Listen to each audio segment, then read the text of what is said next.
Welcome to the Murphy, Sam, and Jodi After the Show podcast. Anywhere you want to get your podcast and subscribe, thank you. And you can also catch us on YouTube if that's the way you'd rather get podcasts.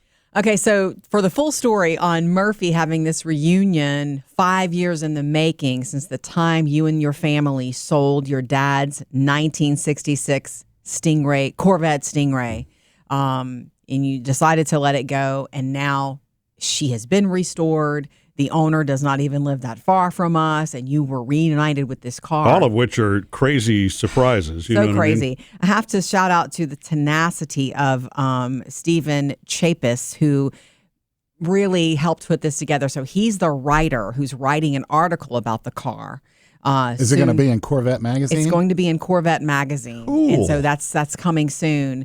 But he was reaching out to Murphy months ago, trying to make it happen. You spoke to him one time, right? Well, so we've actually spoken for a long time now. So Stephen listens to Murphy, Sam, and Jodi, and so he lives in Delaware, and so as a listener, he heard the story of my dad's Corvette really after my dad passed away. Yeah. And we hadn't really decided what to do with it, as both of you remember. It took us 2 years to decide whether to keep or sell, and we wound up selling it.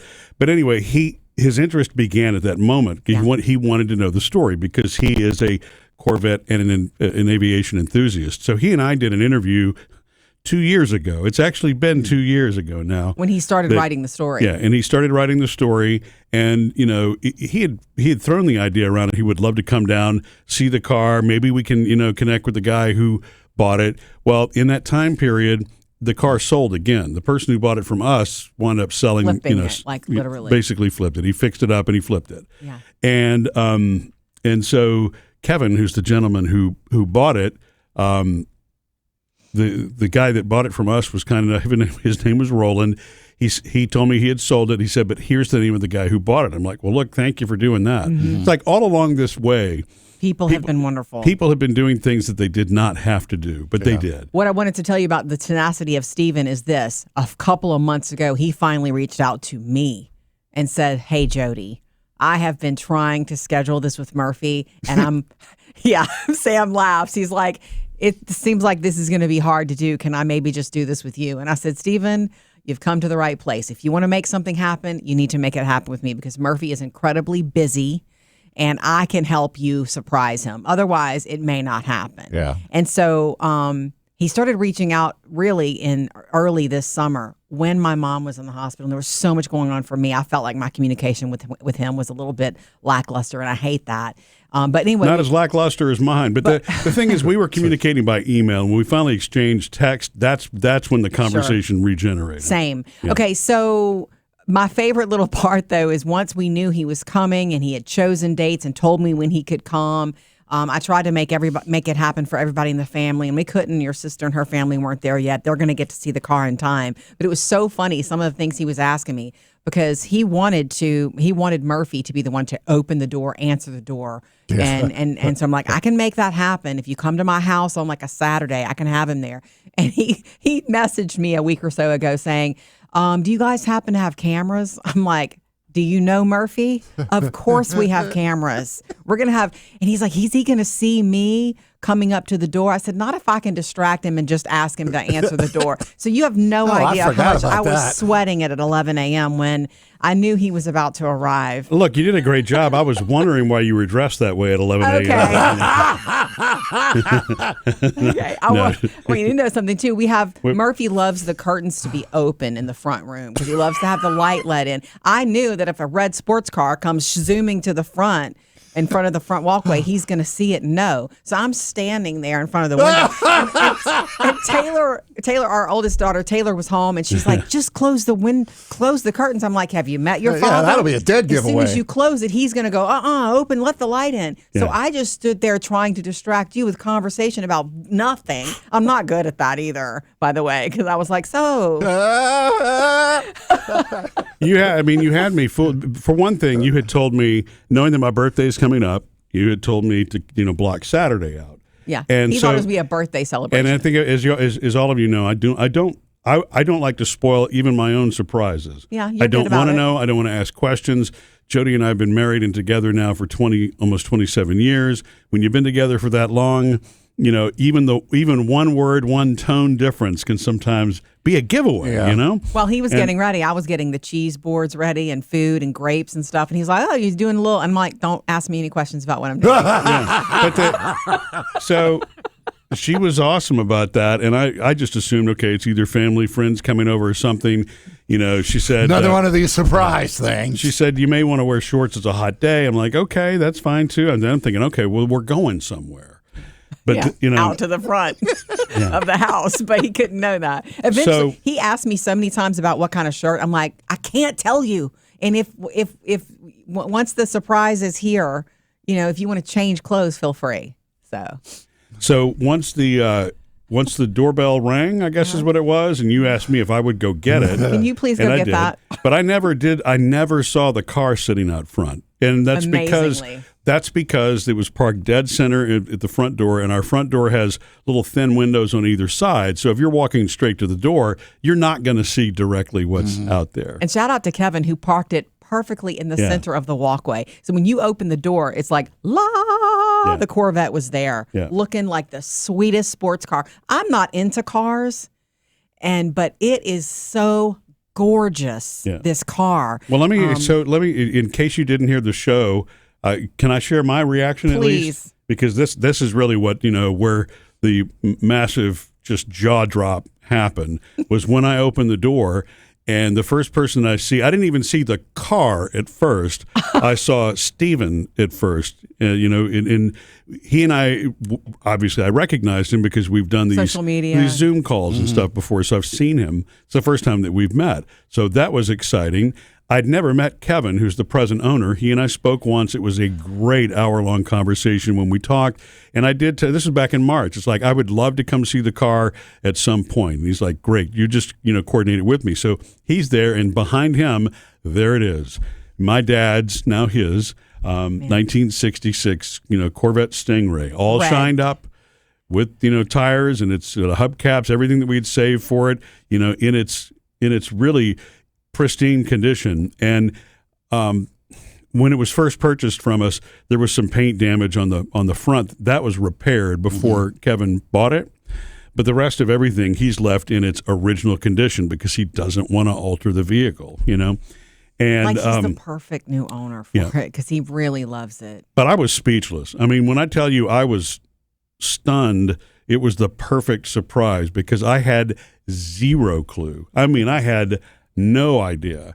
And then it starts to hit. It's like, okay, Steven, did you drive all this way? Or and he did. He drove the entire way. And I can't wait until it's published in Corvette magazine because he's also got some videos that will accompany that. That obviously we won't have until the publication part is done, where he actually arrived the day before, and he and Kevin hooked up with each other. And he did some video and side-by-side driving on the road alongside of it, the car. I think they may have taken pictures at sunset with it. I'm not sure that was what I was told. And so, so both of these guys spent 2 full days, not to mention the coordination time beforehand, 2 full days putting this together. And they didn't have to do that. It is one of the kindest, nicest things, honestly, I think that has ever been done for me. And they didn't have to. No, that's what I'm saying. It's one of the most genuinely human connected, awesome. What's the word I'm looking for? When you give to something without expecting anything in return, you're just, you're giving to give for the sake of giving. You're giving because it's going to create joy for someone else. And I'm going to tell you, it's between the surprise factor and that's what really moved me, because when you don't know the people who are involved and it's their Saturday and their Friday evening and this is what they have done out of the sheer goodness of their heart, it's truly one of the most heartwarming things I have ever experienced in my life. Well, I will tell you also, there's another thing at play here. Yes, they are both incredibly generous, but they wanted to share this because they have the same giddiness and awe about this vehicle. And that's what Steven was telling us, that it's a car, but it's something that brings people together. Yeah. And you don't know, like some of the conversations. Well, when you and Kevin had gone inside to get some cheese, get a drink, just continue. You know, the new owner, Kevin and Murphy, spent a lot of time talking. So I'm outside, Steven and he's taking pictures of the vehicle and we're talking. And I'm like, have you, did you get to drive it? He goes, no. And I said, and he said, I'm not going to ask to drive it. And I thought, that's respectful. You know, it's Kevin's car now. But he did say, Steven said, this is the only like model he's never driven. He's a Corvette enthusiast, so it's the only one he's never driven. Oh, wow. So I'm thinking, how did you keep from asking, you know, how did you keep? It's referred to as C2 because it was the second generation Corvette from 63 to, I don't remember what year. Yeah. 67, something like that. Maybe 66. Maybe it was only a 3-year run. I don't know. Steven was telling me also that it was designed by, he knows all this stuff, that it was designed by like a 19-year-old in 1957 who came up with the design, and this is the one that the head of the Corvette division went with, and that's why it looks there's a youngness to it, but a futuristic look to it as well. It still holds up. Like if that passes you on the street, you're like, wow. Yeah. It's special. Now, So have you ever seen it like that before? I mean, when you were a kid and it was running, had you ever seen it like that before? yeah, I mean, as a kid, I remember okay. exactly what it looked like. The last time I rode in it was when it was either kindergarten or first grade, one of the two. But I was either 5 or 6. That's pretty young, but I remember how excited I was. And it's a 2-seater, so that's all that's in there. And my dad worked rotating shifts at Exxon. So if he was working days, which was the A shift, he would have never taken us, to school. But he was either doing, and it probably wasn't the C shift, which is the overnight. He was probably working B days at that point. So he would bring me, to school and then go off, to work. Cool. That's so cool, right? And I rode the bus most of the time, so I don't know why there was a day or two where he would do that. It was fun. And I definitely remember the way it sounded because over the years he would crank it. It just to crank it? Yeah, but I don't remember it being driven much after he started having issues with it in the 80s. And then he literally mothballed it. But he mothballed it perfectly because apparently it did not take much to get it running again. Now, I got to understand that's in context with people who know how to work on these vehicles. Right. Sure. Right? For you and your family, it probably would have taken a lot to get it running. Just for someone who can speak this language and lives in a garage. Yeah, when it's somebody's personal passion and they love it and they can get under the car and do it themselves, that's one thing. And that's just not me, so it would have cost quite a bit of money to get it back up and running again. But my dad had preserved it so well that it did not need that much. Almost everything on it's original except for the tires, the belts, and the air filter and, some things like that. So, yeah, when it cranked up again, which this is the actual sound, and so, I mean... You remember that sound. Yep. That's it. Wow. And he would crank it and then stop it, and then we moved it one time for pictures, like in front of our garage. That's where Steven wanted to shoot the pictures of it. He was looking for a good spot for a light because it was the middle of the day. Yeah. The sun is high when we were looking at this car. And, the other thing I forgot about it is the car has just around 57,000 miles on it now. That's it. And Kevin has put about 3,000 on it so far himself. So when we sold it, it was... And those were the original miles, by the way, from 1966. Is there anything else he has to do with it still, or is it where it no, needs to be? he doesn't. This was the most one of the, I say the most wonderful part. All the conversation was awesome. And actually, I can't wait to follow up with him again because I could talk about it constantly with him. He's the kind of Corvette owner that he's not about making it the show car. He's the kind of Corvette owner that he wants to drive it because he believes that's what the car was built to do in the first place. Yes. If you're going to mothball it and put it somewhere and make it a showpiece, and there's nothing wrong with people who want to do that, but that's not his MO.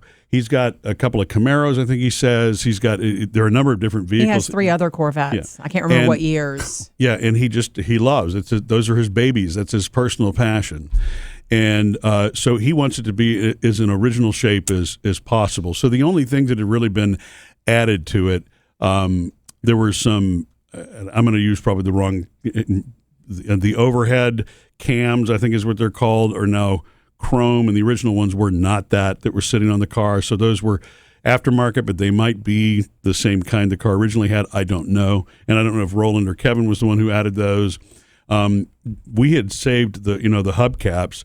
He decided he wanted to paint the rims red, and the hubcaps sit on it, so there's like this very thin red line outlining. It really looks good. So good. And but he also, this is how much he loves the originality of the vehicle. He went back, and when he saw the picture, he bought the tires that were original to the car that are not steel belted radials, so they're kind of mushy, for the lack of a better term, to drive. This is, none of us were alive and driving vehicles at that time, but the original tires on those kind of vehicles were not very, I don't know what the term is. Stable is the wrong word. They were just mushy. Yeah. And steel belted radials are tougher tires and they last longer. Well, he went and bought the original Firestones that were on the vehicle with the white wall on it. The reason he decided he wanted the white wall is because he saw the picture, and apparently that picture of me and my dad, the picture of me at 1 year old and my dad washing the car, and he's holding the hose or helping me hold the hose to wash it, is the picture that inspired him to go back and get the original white wall look on the vehicle. And so that's original. The only thing that's not original is he wanted to improve the radio because, look, the radio speaker was 60 years old. It's not really functional if you're going to enjoy that. So he did put some speakers, very classy looking, in the back. But even the original air conditioning's working. Wow. I mean, all of it is, yeah. And it feels incredible. I slid down into the driver's seat for a moment. I was not about to, I wouldn't have wanted to drive it because I just would not have, but I just wanted to sit in that seat. And it's incredible. It's like a little spaceship in there. It's like a little spaceship in there. So comfortable. Yeah. So crazy. I sat in it a million times. And so he did take me for a ride in it, which was fun. It was just simple. We just went down our street. And, no speed limits broken? No. And he doesn't want to speed in it. He'll tell you that too. He's driving it to enjoy. He loves to rev that engine, but he's not, especially with those softer tires on it, he's not interested in doing any sort of crazy speed racing stuff, in it. Because look, when you start to do something like that to a vehicle that old, there's a possibility that you're going to strain something you didn't know. Yeah. And then that's not worth it. Yeah. It's just, it's a vehicle that he enjoys driving, but he says that, he drives it now more than the other vehicles in his collection. And it's like his new baby. Yeah. It's like the new girlfriend. And he said that what sold him on it, it was at a car auction. There's so many just strange. This is just an example of how in the world are things so meant to be, because the owner that bought it from us went to a car show in Mississippi that he had. He was probably, I don't know, a good 120 miles away from his home, and this gentleman who lives right here with us was the one who happened to be going to that car show. And there were a number of different Corvettes there, and some of them were really that more show car. Really squeaky clean, really, showy cars. And then there was this one. And when he started reading the story about the car, and he realized that the original car dealership that it was purchased from is literally 6 miles down the road from where he was born, that resonated. That's mine. With him. That spoke to him. And then the fact number 2, so my dad was the second owner of the car. He bought it used in 1969, which is that picture of me right not long after he'd bought it. And so he was only the second owner of it, and everything else was original through those 40 years. And so he tells me these stories about and asked many questions about how did my dad enjoy it? Because he envisions that when he's driving the car, that's where it puts him mentally. Mm-hmm. It puts him in the story of the person who's driving it. And I've never really gone to these car shows. I've only had very small amounts of exposure to people who are in the Corvette clubs, and I do know that it's a very special community. And but it's the stories of the cars that literally bring everybody together. And this is the first time I've experienced that firsthand at this level. Right. Because the whole reason that Stephen drove over 1,000 miles to come do this story in the first place, and the reason that Kevin had the heart and the willingness to come to a total stranger's house, technically, and just because he knew that his dad was the one who owned the car and was willing to share that time, it was my first exposure to, wow, man, this is no wonder people become so addicted to that community, because it's something that you rally around, and it's special and it's different. And as Kevin says, it's stress-free. All the other problems of the world and things that we get bombarded with every day fall aside when you're focusing on something literally as simple as a car community. And Jodi's ability to make it a surprise, and Jodi's not giving herself enough credit for taking, and organizing it the way that she did. But I really don't think, I know it's the sentimentality because it was my dad's car, and because it sat in our carport, and because we have an affinity for every story and every sound and everything that went with that car. But I've never experienced anything this generous from strangers. Who not literally that they're strangers anymore, and they're not. Friends now. I absolutely consider they're absolutely friends now. But they spent one full day with me and a full day before that, doing all of this out of the goodness of their hearts. Is just, to me, that's a morning pick me up, right? The morning pick me up. That is a pick me up. It kind of is. And so I am never going to forget this. And it's bittersweet to a degree, because you see that car, and I think my brother and sister and I always really wanted to try to keep it alive in the family. And the thing about that's really tricky is trying to separate the rational part of ownership of something like that. How are you going to use it? How much is it going to really cost? And it's very different. We weren't the ones that fixed it up. So seeing it makes it look like it's easy breezy and this would have been I knew we should have kept it. Yeah. Yeah. But the and I can't tell you how many people already, even on socials, are like, why'd you get rid of it? Why'd you sell it? And it's like, yes, I understand. But the truth is the photos and the stories of that car with my dad are the emotional attachment to that car. Yeah. That picture of me and my dad next to that car is more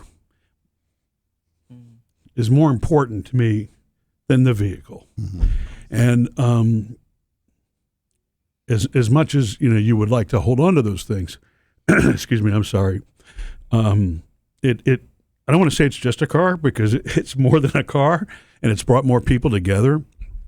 But it's a symbol of him, but that's not a reason to hold on to something that can collect dust and cost money and sit in a carport and get in an accident or whatever it is, that it would be. And if I was independently wealthy or something like that and had the Jay Leno garage, and could put things in air conditioning, maybe, but that's not. And it wasn't an instant decision for you either. It was years. And you're talking it over with your brother and your sister to make sure. Yeah. Right. Yeah. Yeah.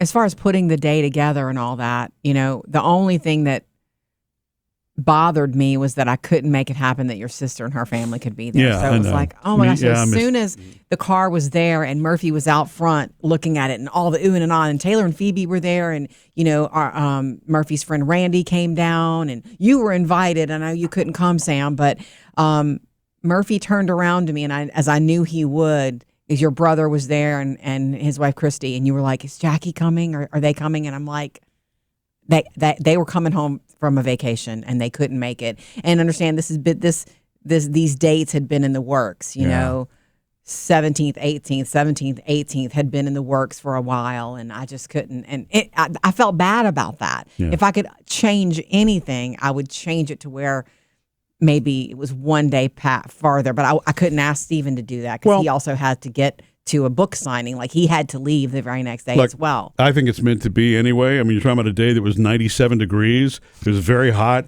And, Kevin has agreed to, that the family can get together really anytime that they want to see the vehicle. And so that'll be a wonderful opportunity, also. Kevin has that garage, by the way. He has all of his cars are kept indoors. The Leno garage? Yeah, it's the Kevin garage, but he has that. So this car stays indoors. Yes. With his other cars too, which makes complete sense. And I don't know, did you mention that my friend Randy came over too? You I just said Randy came, yeah. So I just wanted to say the significance on that is that, Randy's one of my best friends of all time. He knew my dad very well. I've known him since high school or since college. and he literally lives right down the street from us. Handy Randy. And Randy's, it's interesting because he's always been somehow tied to some of these very key moments in my family, through the years, as I have with him, and his late wife, one of my great friends, Carol. But, he was the one that came to my late dad's house when we were moving it from the house and finally about to sell everything and move the Corvette over to our house until we figured out what was going on. He was the one that, supervised that and saw that. And, so for him to get to see it again come full circle, I know was another great moment for him. And so he was excited to be there. It's fun to share those kind of moments because he was the other one that I immediately thought, you need to call Randy. And it's like, I already did. He's coming down. I'm like, all right, great. So it was a fun, I tried to keep it intimate and not too big because there are a lot of people who would have liked to have been there. There's some people in my family who probably would have liked to have been there, but I didn't want it to get so big that you felt like it's an intimate thing too. Yeah, it was a delicate thing too. There were people driving down the street who were stopping to look. Our neighbor came out. Buddy came out. He says, "Hey, can I see it?" It's like, absolutely, check it out.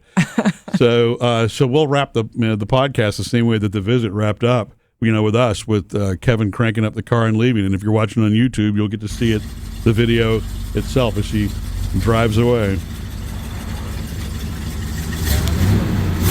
Bye. You got to rev it. Yeah. Out of the driveway, onto the road. There we go. Yeah. That's right. And out of sight. Isn't that fantastic? Wow.